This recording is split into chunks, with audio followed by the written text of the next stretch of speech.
গত অক্টোবরে সমুদ্রে মাছ ধরতে গিয়ে বাংলাদেশের জলসীমার কাছে চলে যায় কাকদ্বীপের ৬টি মাছ ধরার ট্রলার। সেই ট্রলারে ছিলেন ৯৬ জন মৎস্যজীবী।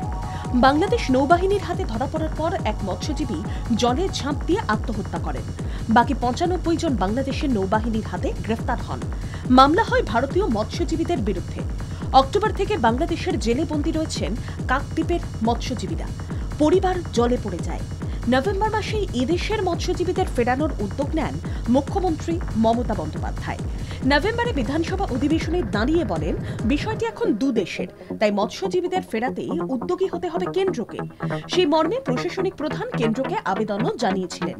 দিন কয়েক আগে মুখ্যমন্ত্রীর দপ্তর থেকে ফোন করে সুন্দরবন উন্নয়ন মন্ত্রী মন্টুরাম পাখিরাকে এ বিষয়ে খোঁজ খবর করা হয়। মুখ্যমন্ত্রী নিজে মন্টুরাম পাখিরার মাধ্যমে পরিবারগুলিকে আশ্বস্ত করেন, তাঁর সেই উদ্যোগ এবার সার্থক হতে চলেছে।